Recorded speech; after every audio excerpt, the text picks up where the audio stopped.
Welcome. My name is Keely Rees, and I'm here to share ideas and thoughts about preventing burnout, coping with stress, and other self-help topics. And I really thank you for being here in this format, and I'm very honored to be one of your presenters this week. And especially during these unusual times and what that looks like for all of you in your respective homes and communities and cities and states around us. My name is Keely Rees. I first and foremost am a mother. I'm a professor of public health and researcher, consultant, speaker, writer. But like I said, mother and wife are I have two teenagers that I am parenting as well during a couple pandemics that we have going on here.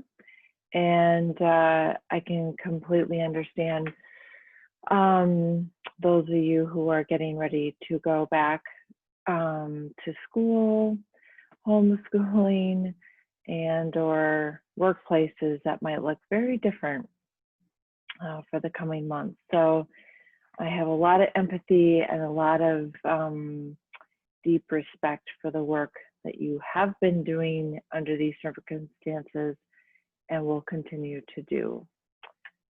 So today, I really hope that you walk away with two things: becoming empowered with the knowledge and skills necessary to balance your life in what is a very unbalanced world under normal circumstances, but what we're sort of living through in 2020, there is no playbook for, there is no rule book, there is no tutorial that walks you through how to navigate all the things that you are navigating.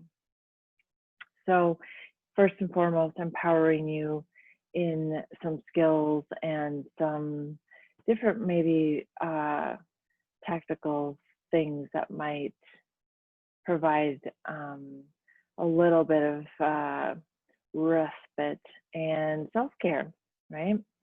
And then number two, to be able to identify and learn how your lifestyle choices impact your overall wellness and begin realistically, that's the key word, changing what you can to improve the quality of your own personal and professional lives. So might be taking one tiny nugget away from today. So I hope you have a cup of coffee, water, tea, something that makes you feel comfortable. Hopefully you're in a comfortable setting, listening and watching this. And I always encourage people to find something really tactile to hang on to ground yourself while sitting and participating in a recording or a webinar or a training. One of my favorites is just stealing Play-Doh from my kids' Play-Doh box. Nobody plays with it anymore, I guess, but I love it. And it can just, it could be a stress ball, but it could be some sort of, something that just kind of grounds you. You're touching something tactile. Some of you are doodlers, you take notes.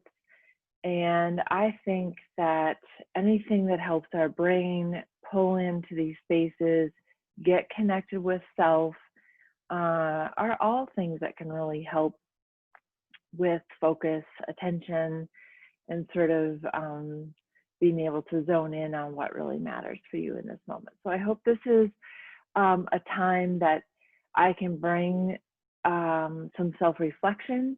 So I think it's great to have a notepad or a journal, because again, I might bring up things that would hopefully inspire and or give you ideas.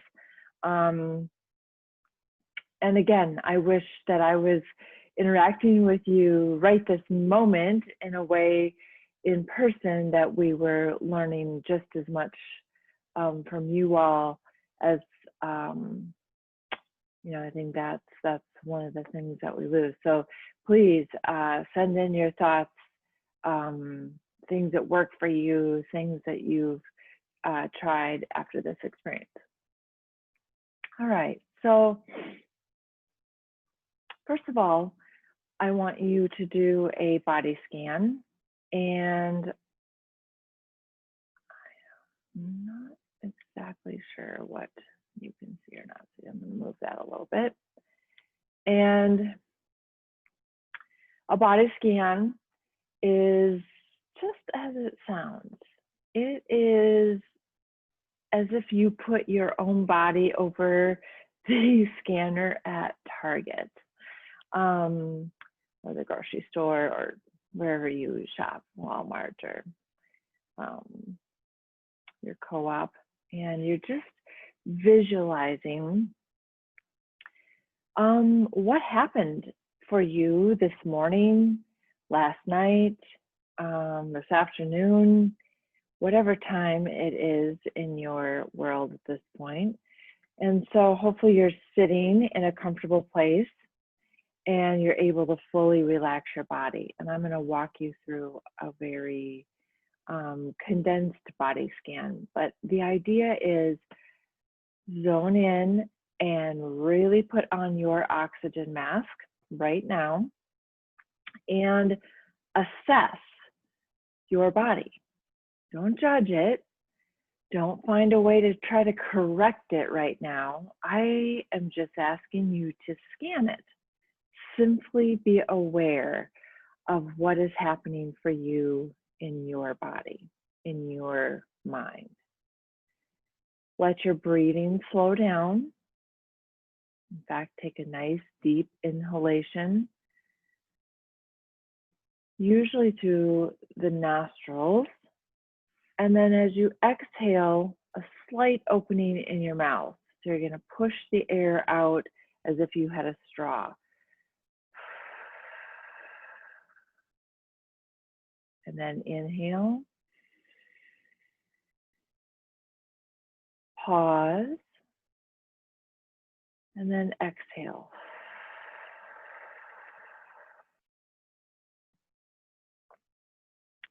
And just do that for a couple more cycles.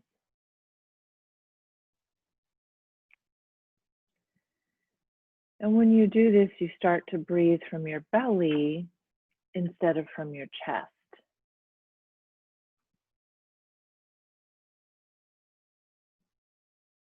And starting with your head, notice any tension you're feeling as you practice your body scan. Do you feel a feeling of tightness anywhere? Pain? Do you notice a concentrated energy around a certain area? And just sit with it for a minute and notice what you're feeling.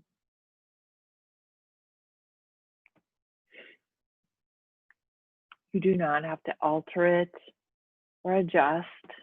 You can, but just awareness. Your lower back, is it tight? Do you have tension in your head, your neck, your forehead? Do you have a headache? Does your skin feel tight or itchy?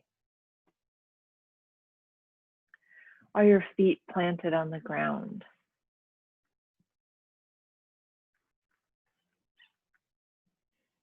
If you notice any uncomfortable sensations, focus on them, breathe into them, and notice what happens.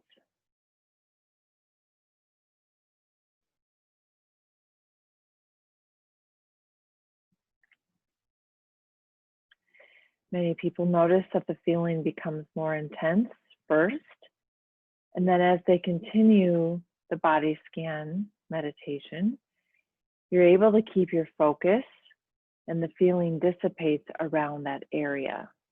So breathe into that tension in your neck or your lower back, or maybe the tightness around your forehead or your jaw. Just breathe into it. Allow it to dissipate if it wants to. Keep your awareness on that feeling for a little while, just staying present. Give yourself a little massage in that area if you want to. You can even just touch it, like if it's your neck right there. Instead of massaging it, just put pressure. If it's your forehead, just gentle pressure. Just notice if it's hot or cool.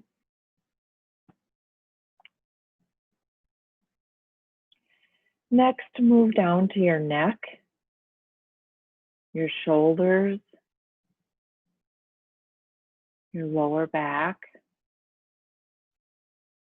Breathe into any of those areas that you notice. Stay with those feelings. And again, gently massage, roll the shoulders, and let your energy relax. Take a sip of water if you need.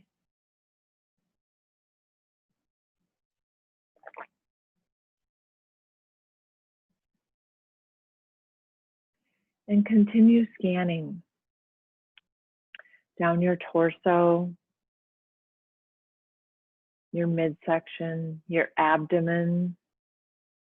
Does it feel uncomfortable, tight? Is the clothing rubbing in places that are uncomfortable? Your lower back, your buttocks, your thighs, your hamstrings that are sitting on the chair, the backs of your knees that are resting on a chair or a cushion. And then just notice your legs. Do they feel heavy, strong? All the way down to your ankles, your feet. And then just breathe. Breathe into those body parts. And again, you could run your hand, the back of your hand over those areas. And again, it's just a scan. Notice, you could massage. Feel the temperature. Relax into that chair. Sink further. Releasing the tension in your body right now. Be more aware of where in your body do you notice pain or tension. Many of us walk around every day in a very unaware state of what's happening to our body, or not making the connection between our gut and our headache that we're having, digestion issues, and maybe lower back pain, upper body tension as it relates to maybe clenching your fists and not even recognizing it. A body scan is something that you can do on your way to work, your way home from work, in the morning, when you sit down at your desk. And they are not meant to have to take an hour. They can last 3 minutes, 15 minutes.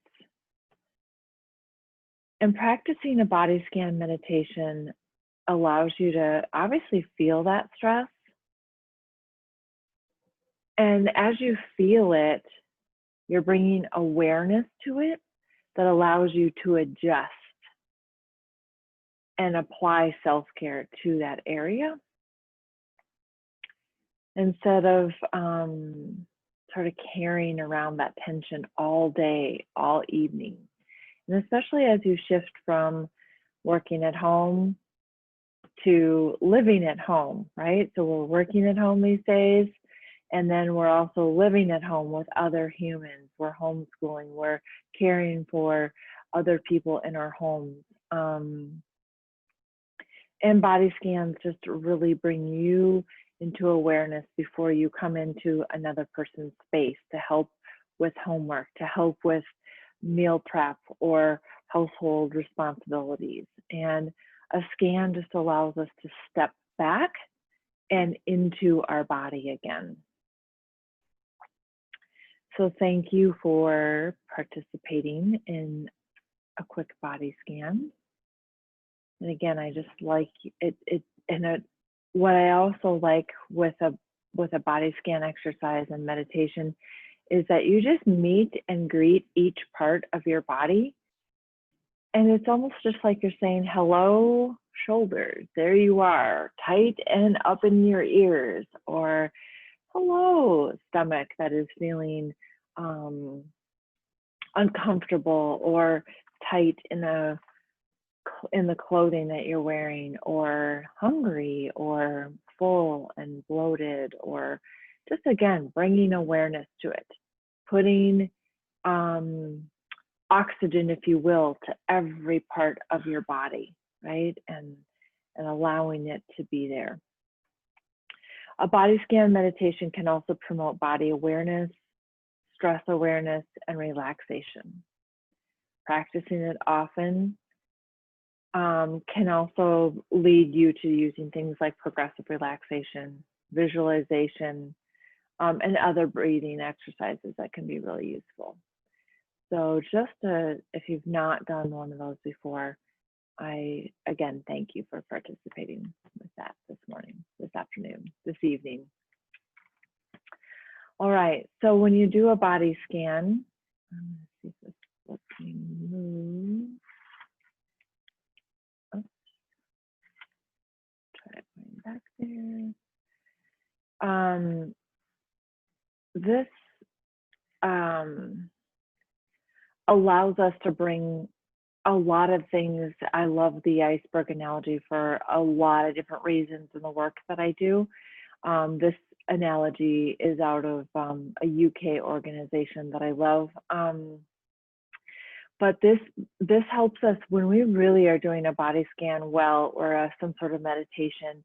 It helps us really bring to the surface maybe not just pain and tension and stress, but it helps us bring awareness to other things as well that might be below the iceberg. And especially in the work that you're doing in your states, in your communities, in your healthcare organizations, your health departments, your hospitals, clinics, schools, it really allows us to think about what else are we actually feeling. A body scan allows you to bring up other energy, awareness. So am I really fatigued, worried, scared, unsafe, confused, numb, panicked?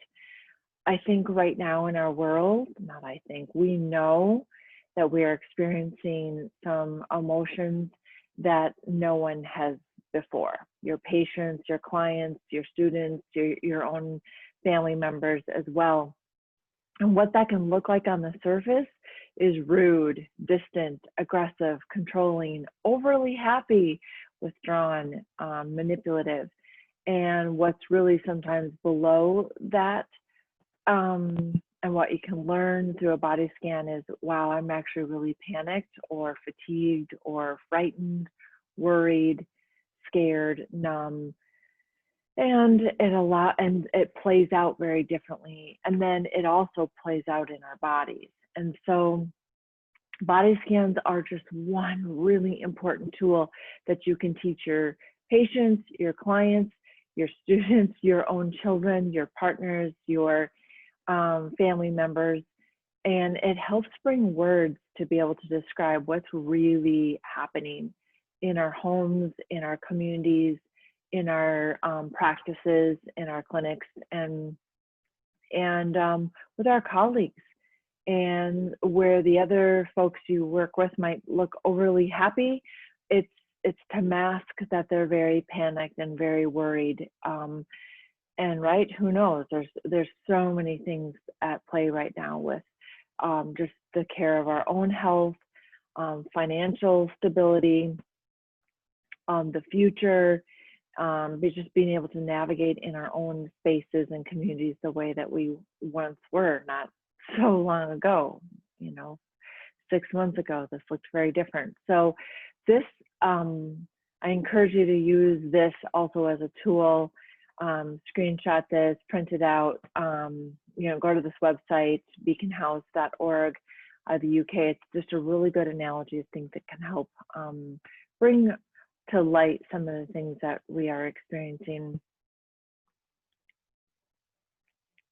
One of the other things that I will say that happens a lot in our communities when we're experiencing burnout is that you will see this phrase said a lot. People will say, it's sort of a polite response to how are you? And children will do this, adults, our colleagues, instead of engaging in the conversation, we tell ourselves, I'm fine. And it is 3 words, right? I am fine, that really mask a much bigger issue of this concept of faking it until you make it.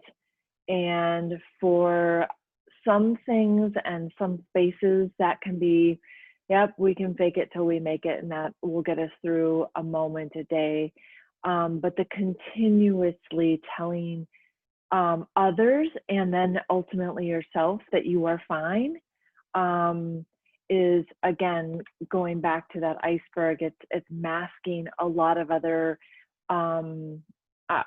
emotions and feelings and pain and things in the body that we're carrying around. And when someone responds over and over, I'm fine, I'm fine, I'm fine, a lot of times that is the outward way our body responds with, I don't want to get into it right now. And that really below the surface, I'm scared, I'm panicked, I'm fatigued, I'm frightened, I'm angry, I'm frustrated, I'm scared. And either the person is not feeling safe to articulate that in that situation or with that person, and or they don't know how to. So instead they mask it over and over and over, and they convince themselves that they're fine. I can handle this, I can do this, I've got it. And it might come out in different words and phrases, but faking it until you make it over and over and over is 100% the way we lead ourselves to burnout and ultimately compassion fatigue. So when you yourself find yourself saying this over and over and over to kind of fake it till you make it kind of mentality, stop and really ask yourself, am I fine? Or the person that's telling you this, your child, your loved one, your colleagues. And maybe it's time to kind of, provide other tools and resources for a conversation. And it might not be with you, it might be referrals that we do with our patients, our clients, right? But I am fine are 3 words that we often hear as a mask to much deeper pain and burnout and compassion fatigue. And so we are really wired for joy in our bodies, our brains. We are wired for joy. And what prevents that is the amount of decisions that we have to make in a day, just in our general world, not even COVID world or, election year or, addressing systemic racism in our cultures and our communities. We are wired for joy as humans, and decisions that we are making today in work, life, and home are easily putting up walls of preventing us to feeling that joy. And so these other things that we'll talk about today, centering and reconnecting for you. What does reconnecting for you mean? What does centering for you mean? And how can we bring you back to a space of feeling joy and feeling connected to your body and to the emotions, and then to how does that reverberate to the rest of the humans in your spaces, your workspaces, and your home spaces. So as I said, we are wired for joy, and yet our jobs, health, families, workplaces, worlds, we often end up in burnout, or worse yet, compassion fatigue. And I know many of you feel like this right now. I know you have been feeling like this for a long time. And I know that it is not easy. It is not easy. So we are often finding ourselves ending up in high burnout situations. So what is compassion fatigue? If we defined it further, I'm going to talk a little bit about Figley's work. It's been used over the last couple decades, and I love this definition.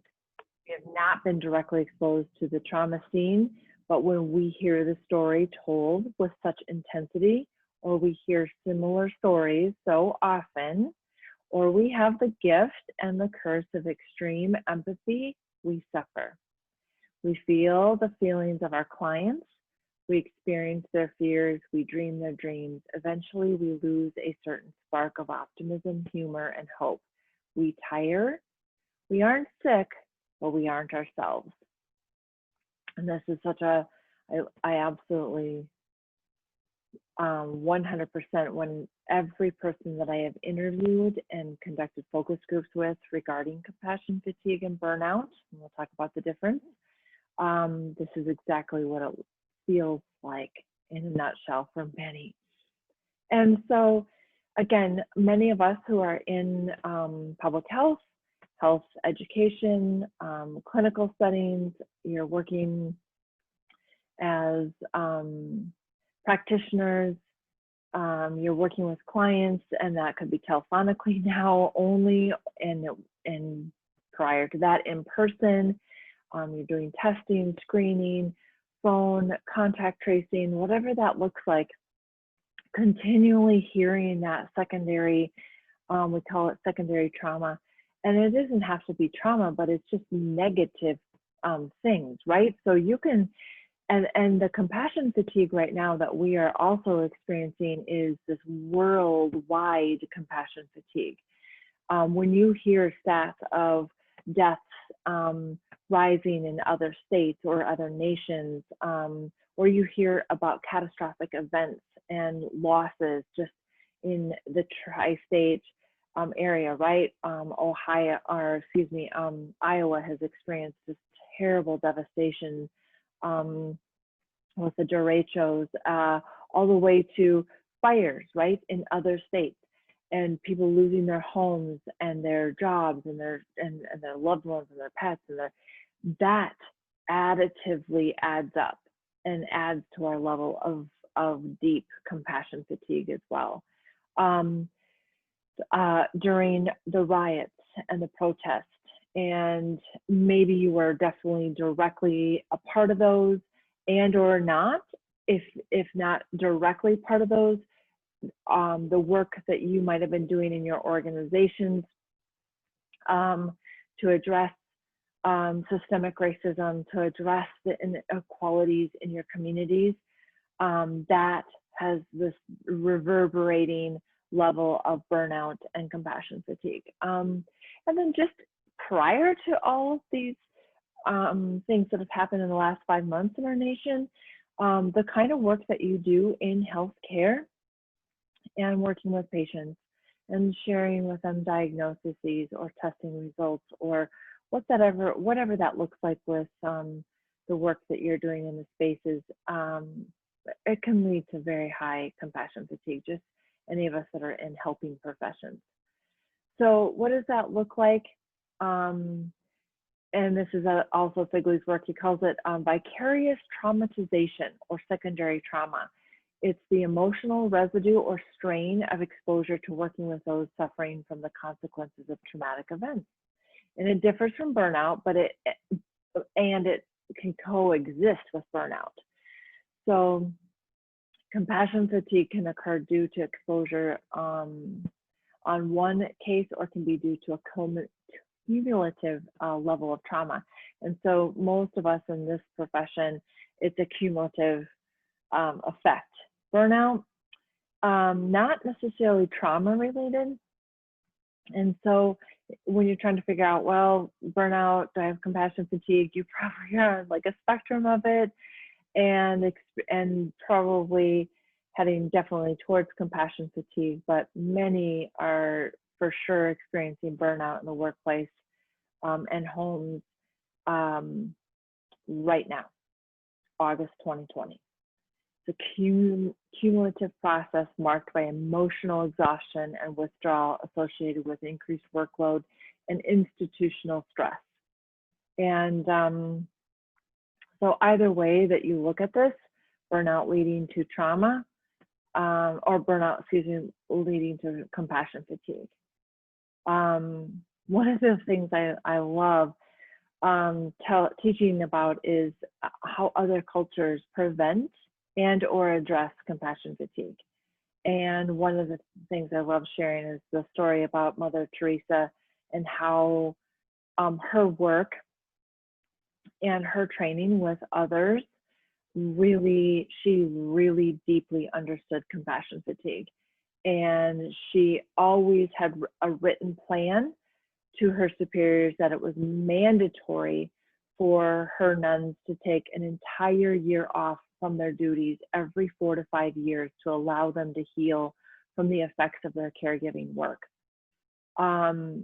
Think about that. If we had physicians, teachers, nurses, public health educators, administrators, public figures, leaders, if they were, and not wait 4 to 5 years, right? But if you were able to take off deep, extended times to really heal. One of the things that we study when I really look at compassion fatigue and burnout in our United States culture is that we are one of the leading countries that takes off the least amount of time and paid time off, PTO and or vacation time. And at the end of the year, we have hundreds of hours and weeks that do not get used. And or if people do use their vacation time, they're often working on their vacation. They are still plugged in. They are checking voicemails, emails, and maybe responding. And we have seen this extraordinarily so during COVID. And there is a less separation of work and home because you are working at home. So even when you are maybe done and clocking out, there's your office right next to the kitchen table or right next door in the same room as where you're homeschooling children. And so in some professions and some workplaces, some industries do better at this, and we can learn from that, I think. And so whether that is clergy, if that is in academia, we have something called sabbatical, but we've also researched academics and professors across the world and the United States, and many people, and typically sabbaticals can be taken every 5 to 7 years. And there are many professors, teachers that have never taken their sabbaticals. And so it's a very structural, and it's something that has been indoctrinated into our workplaces, our culture, and definitely tied into systemic racism as well. We definitely have work to do here in ways to change policies and then help workplaces honor and really respect people's labor really respect their time, really respect, and these things go deeper into our way in which we honor people's work and the way that we pay them, or the way that we make time for people to do those things. And even if you look at paid family leave act, Family Medical Leave Act, and if you look at even some of our other policies that exist, they're not equitable and they're not across the board. And even if we look at things like maternity and paternity leaves, right? Many don't have access to that. And so it really structurally leads to high levels of burnout. And especially in the helping field, we probably see on average a way higher percentage of women taking on helping roles, social workers, healthcare. We have many more women in this industry and field that are doing this work in healthcare, health education, sexuality education, and are also primary childcare providers. And so we've really studied and followed in the pandemics here the extra burnout and stress that women have taken on as primary workers, as well as caregivers and homeschoolers during this pandemic. So it's a real new level that we're looking at. So commonalities. I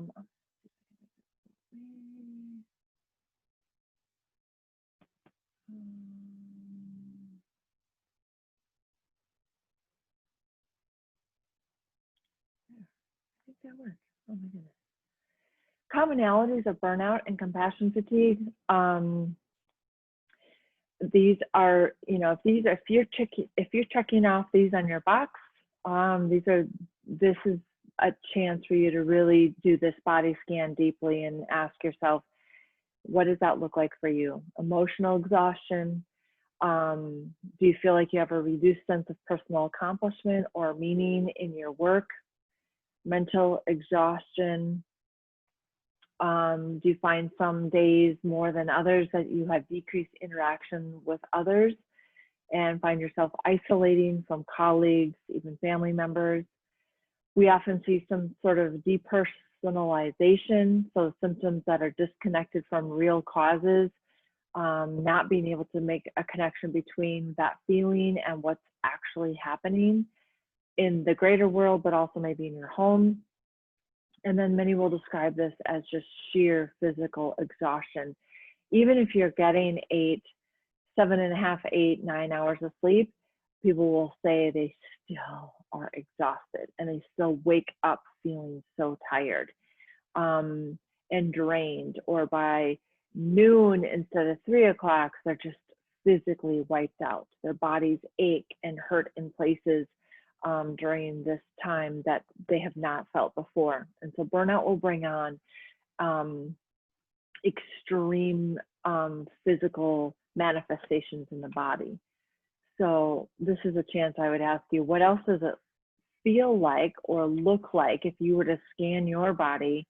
What else are you noticing? Just write those down in your journal as I'm going through some of the other ones. What else does it look like or feel like for you?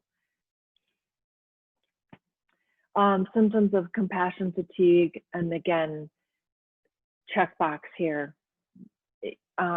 Typically when we are under extreme compassion fatigue and extreme burnout that led to compassion fatigue, your nervous system arousal, your amygdala is in overload, right? The part of the brain is flooded.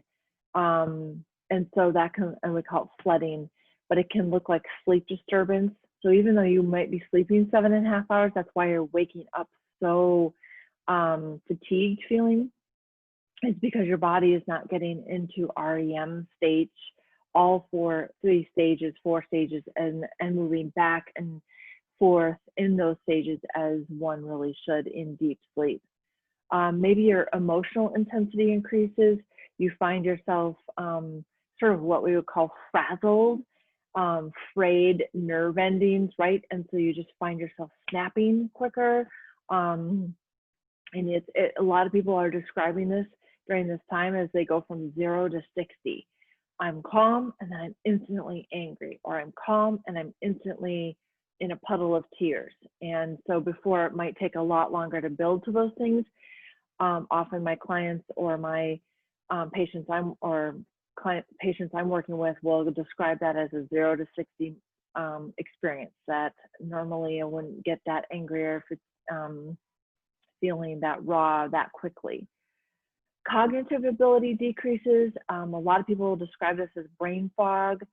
Your behavior and judgment is impaired. Isolation. A lot of people are just feeling like a loss of morale, low morale in the workplace. There is no morale because you're not together. You're not having in-person conversations as you once were. We know that this can start to look like signs and symptoms of depression, PTSD. We're going to see high levels of that for kids and adults right now.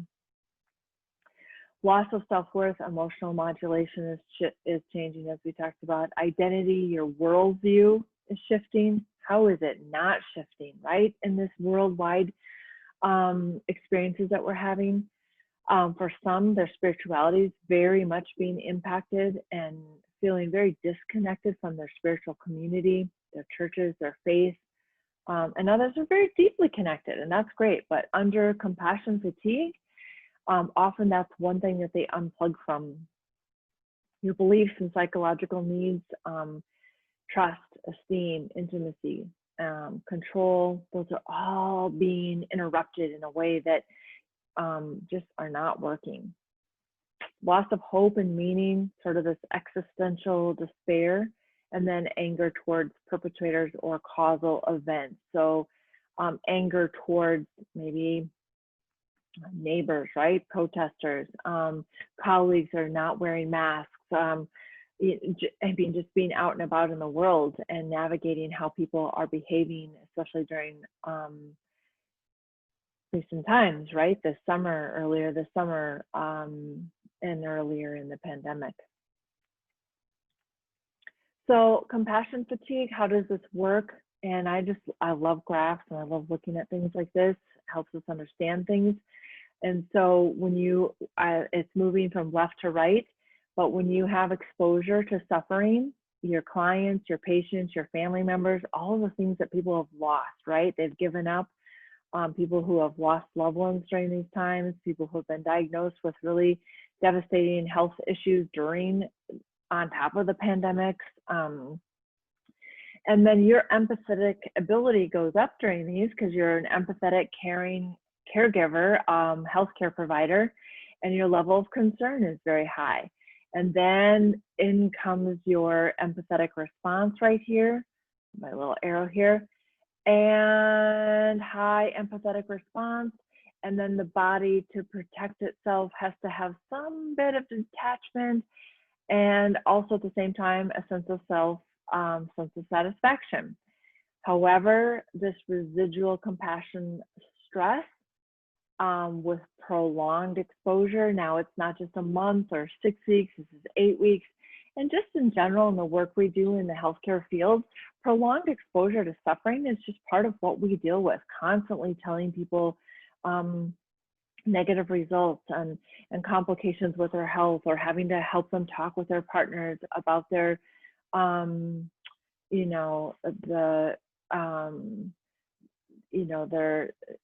in unhealthy relationships, or however that might look. And then any other traumatic memories or things that are triggered, or again, other events that are happening concurrently while you're experiencing this burnout. Now you add in all your other life demands, right?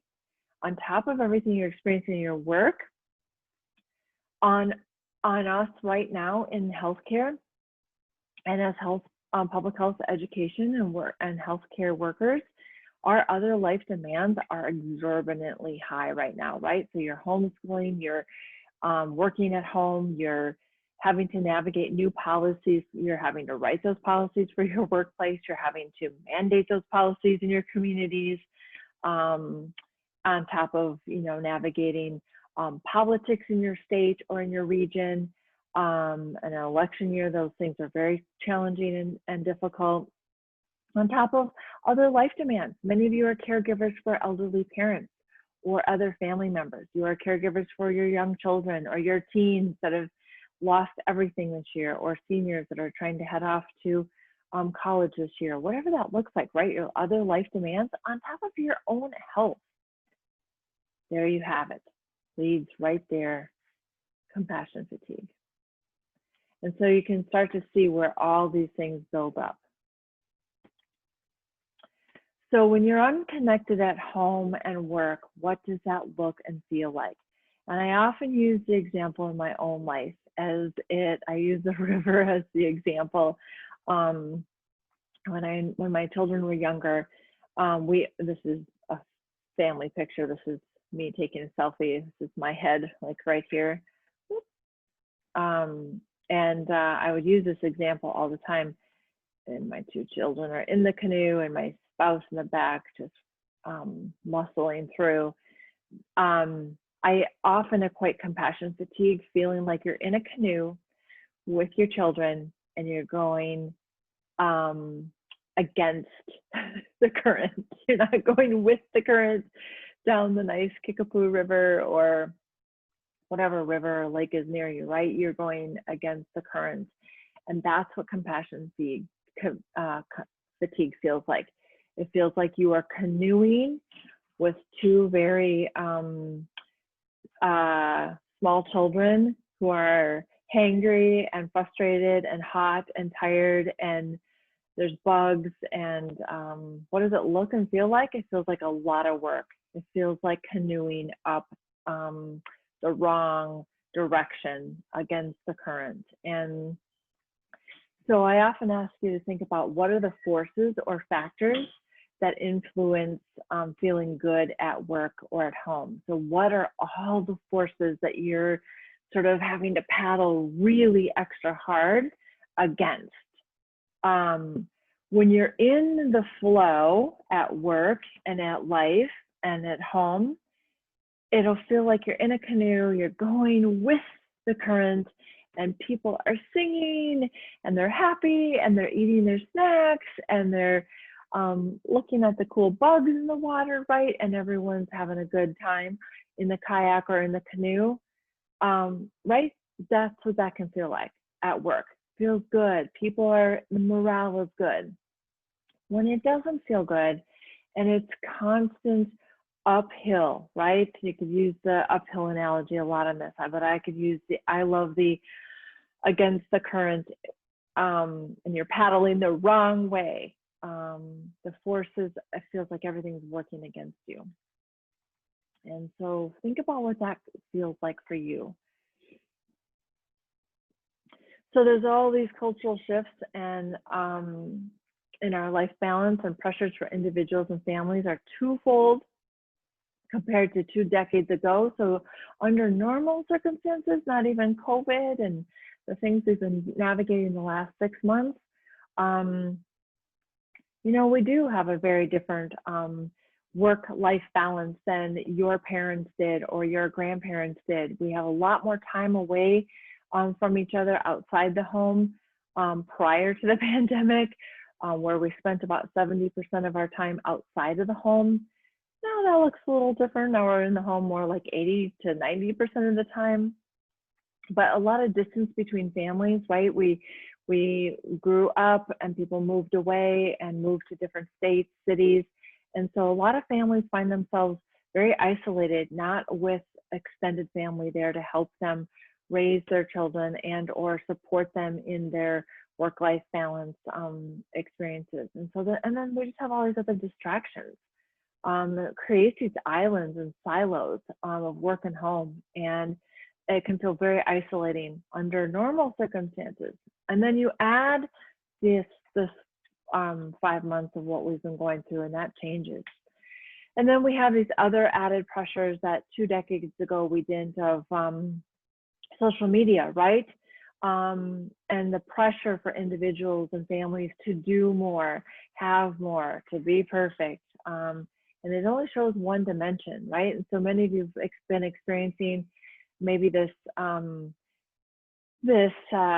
world of navigating the pandemic in a way that you see other people traveling the world, traveling the United States in a pandemic, and how are other people going off and experiencing weddings or traveling to national parks, and for a lot it brings up a lot of envy and a lot of like, how are other people doing that? And other people have lost their jobs and lost that financial stability to do those sorts of things.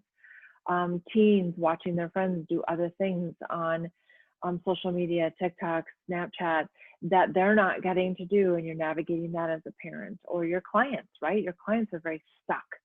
Your patients are very overwhelmed and frustrated because they've lost jobs, and there's that comparison mentality. And for good or for bad, social media, just as much as I love social media, there's things about it that make us live in that constant state of scarcity and lack and comparison. And it steals joy.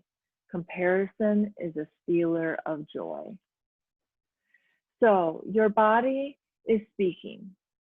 Going back to your body scan, your body is speaking to you. You just have a language barrier to that.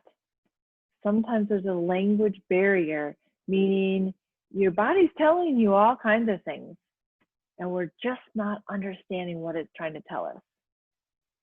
And especially in compassion fatigue, your body is screaming at you. The constant headaches that you've been having, or the eye fatigue, the muscle spasms in your neck, shoulders. Maybe you've been having a lot of digestive issues during this last few months, year. Where is your body hiding the compassion fatigue?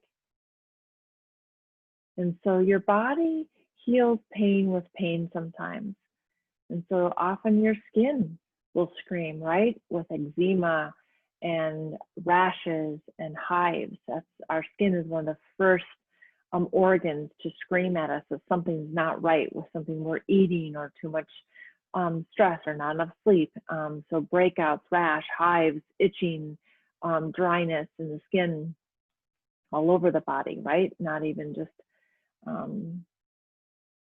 and so body hiding, and this idea that your body is speaking to you, it's a mindset that focuses on the negative of the body. And so when we're in compassion fatigue, we kind of live very estranged from our bodies. We're not able to make those connections of, oh, my headache that I'm constantly having is connected to this deep level of compassion fatigue, this deep burnout that I'm experiencing, or the chronic use of a substance, coffee. You might not be recognizing the amount of consumption of something, right? A food, or something that you're leaning on too much. When in a lot of times I will often, people are just not aware of how much or how little they're eating when they're experiencing burnout and compassion fatigue. So some people undereat, some people are overeating, over consuming alcohol, coffee, caffeine, and not even aware of it. And can obviously lead to other problems down the road with addiction and just dependence on certain things, and or just unhealthy patterns in that way. So the brain is the organ that receives billions of pieces of information per second. Our organs then filter out all of those emotions and the impact of those observations that our brain has just thought. So we have to engage in a thought stopping process, which is what you did this morning or this afternoon, whatever time you were engaging in that body scan. And that body scan is a thought stopping. It allows you to stop on that body part and go, oh, awareness, pain, tightness, itchiness, hot, cold sensation, whatever it is that you were scanning, right? And it helps us recognize what's happening to that organ, that adrenal fatigue of your liver, your pancreas, your hypothalamus, right? Your adrenal glands, your throat nodules that might be constantly experiencing those stressors. And so when we're listening, we feel an emotion, we see something in our world. It is our organs that respond. Our organs respond. Sometimes our foot does, sometimes our chin, our arm, our tension in our bodies, but that's muscular. That's the organ, right? Our organs are receptive and responding. So we'll often say to our kids or ourselves, stop belly aching. It makes me want to throw up. I have a gut feeling. This gives me heartburn. My heart aches. How many times have you said that about a community, a person? That left me breathless, or that gave me goosebumps. She wears her heart on her sleeve. These are all phrases that connect us back to our organs. And if we're really deeply listening, we recognize how much our organs really are speaking out loud and saying, slow down, chew your food, rest, stretch, sleep, slow the consumption of whatever is causing that organ to feel really depleted, right? And so physiological responses under compassion, fatigue, and burnout, it's the exact opposite of mindful. So tell me what it feels like for you or your clients and your patients when you're not mindful, when your body scan shows that you are high on the burnout, compassion, fatigue scale. And often my clients will say that it's an unawareness, busyness, not stillness. Others have described it as cloudy. So you have a thought turns into an emotion, and then your body responds. And your body can respond through heart rate, blood pressure increases, decreases, fainting, perspiration, hearing, your vision, your hands become cold or hot, feet, and then your central nervous system,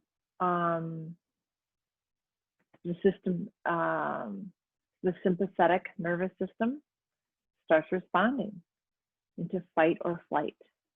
And that's definitely back into Cannon's research, fight or flight. And many of you probably been feeling like you've been in fight or flight mode for quite some time now. So how do we do more upstream approaches to a downstream issue? And that's what I really want you to think about. How do I do something upstream approach to my downstream issue, right? So our downstream, if we're looking at our communities, right? Child abuse, neglect, and this is just one example. I used in this example child problem behaviors, but this could be health, right? This could be sexually transmitted infections. This could be cancer. This could be whatever you could put down on this end. Those are all the health issues that we deal with, violence, abuse. How do we come back up and look at what's happening in the family? How do we look at upstream food insecurity, housing, utility, racism, right? All the things that lead upstream. And I'm just going to show you a really quick video that talks about this.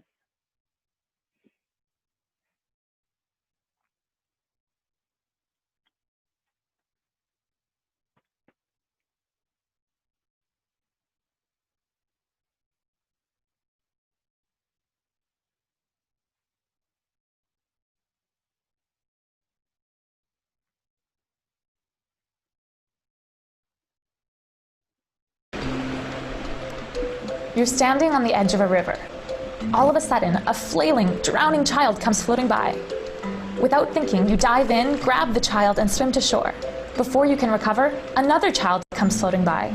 So you dive in and rescue her as well. Then another child drifts into sight, and another, and another.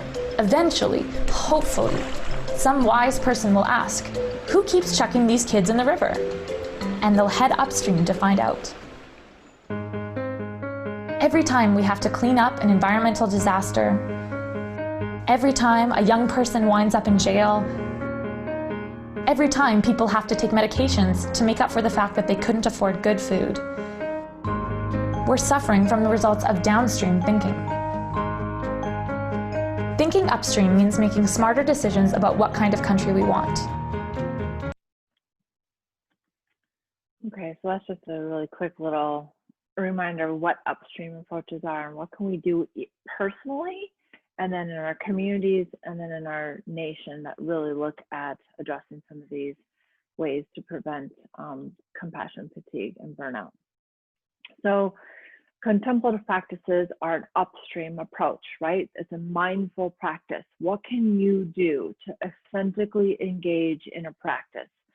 And a practice is literally something you have to do every single day. You have to practice it, right? It's a practice has profound effects on the people we love and individuals we work with every day.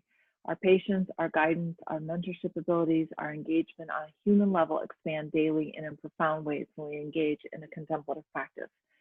So practice is stillness, activist, generative, ritualistic, relational, creation practices, movement practices, and many of you do these things. You're engaging in centering, yoga, Tai Chi, you're doing pilgrimage work, you've been doing marches and protesting, and maybe you do things in vision quests or sweat lodges or any deep listening, storytelling.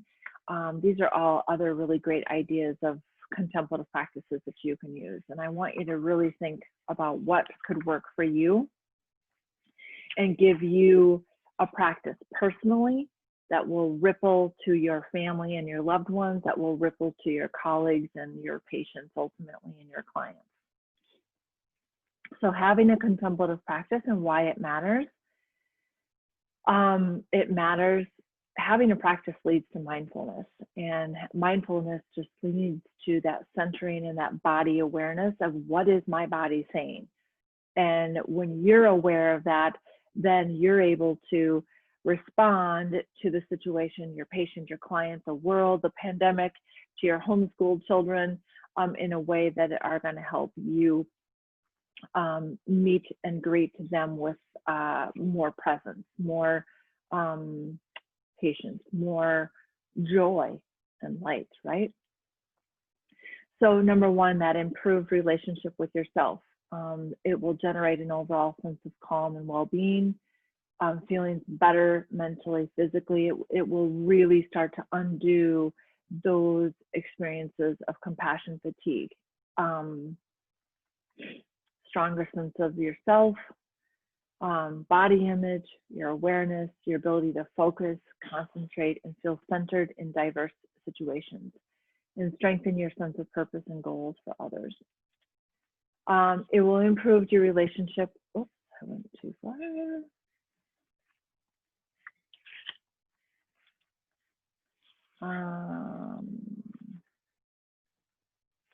Go back.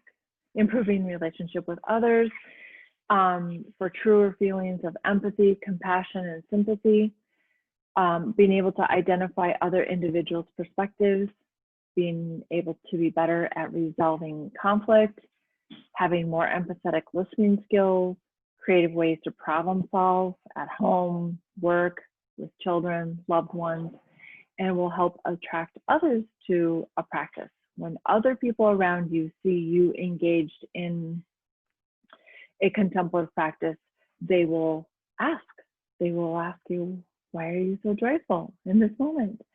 Or they might ask you about your yoga practice or your breathing or your meditation that you're engaging in, or your, maybe it's art or cooking, or it could be a lot of things that you do. And then that ripple effect comes out to the world, finding more ways to connect with your surroundings, your community, that deeper level of gratitude and appreciation for small things. Like right now, I think our world has shifted to really appreciating really small things that we wouldn't have appreciated, like traveling outside of a 2-mile radius, or spending time with loved ones that we weren't able to for a very long time or still aren't. And it'll help us focus on acts and experiences versus things and buying things and that consumerism culture. And it helps us handle the rapid changes in the economy, technology, environment, workplace, and home. These are really good reasons to engage in a contemplative practice. So how do you start? You start now. You don't have to wait until you're at compassion fatigue or burnout to start. You don't have to wait till the conditions are perfect. There will never be a time to do this work when it's all perfectly ready. So incorporate where you can, where it feels the most natural, maybe at the beginning of your day, the end of your day, right in the middle of the day. You know, if you miss a day or two, don't judge yourself. If you don't feel like you're doing it right, not judging how you did the body scan. It's not about judgment. It's about allowing to come up what comes up. I encourage you to there's so many free classes right now online. Find a mentor, find a coach for resources or support if you want to go into this deeper work with this. And then most importantly, it's activation energy. You're never going to feel ready to start yoga or meditation. You won't feel this, you know, readiness to start exercising or slowing down or whatever it is. You need a starting ritual. You need a cue to action. Laying out your workout clothes the night before, setting out your timer for a meditation, lighting a candle as an activation cue, or putting on an essential oil, or, you know, grabbing something tactile to hang on to that grounds you, right? So like Play-Doh or silly putty or something. And it's a starting ritual. It's a 5, 4, 3, 2, 1, go. It's a 3, 2, 1, let's do it. And not recognizing that there's going to be a perfect time or place to do these things, but just start now. So break your routine. You're not going to feel like it. Like I said, routine is the part that is really hurting you at this point. And so it comes back to a hierarchy of your needs. The body sends the signals.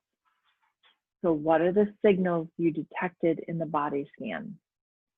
What are the things that you noticed? Where are you feeling stuck in your body? Where is there energy that's not flowing? Or where is there energy not flowing in your workspace? And that's a signal that your needs are not being met. And a lot of times we think, oh, I'm just procrastinating to doing these things. Procrastination is a signal to your truest self. Procrastination is just a habit that we get into. Procrastination doesn't define you. So stop and assess what is going on for you. Creating buffer zones or white space, remembering that less is more during these unprecedented times, right? So look at the whole picture for yourself, your partner, your children, your spouse, your loved ones that you're caring for, your colleagues.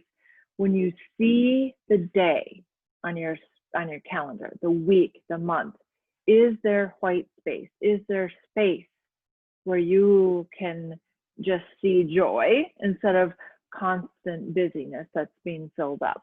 Is there a space at work for brainstorming, fun, and social? Do you give yourself time in between meetings where you log on or off early enough? Can you block off time each day for 10 minutes, stretching, walking, chocolate break? Leave time in between appointments and meetings. Are you eating through or skipping lunch? What can be dumped, deleted, or delegated? These are my favorite ways to address those. Connect, reach out, text me, call me, email me. You can find me on Twitter there. I'd love to hear how you're connecting to yourself. I would love to hear your questions, respond to your questions after you engage in this, and find ways to reconnect with yourself. Please send me your questions, your comments, and most importantly, I thank you for being here and taking time for you.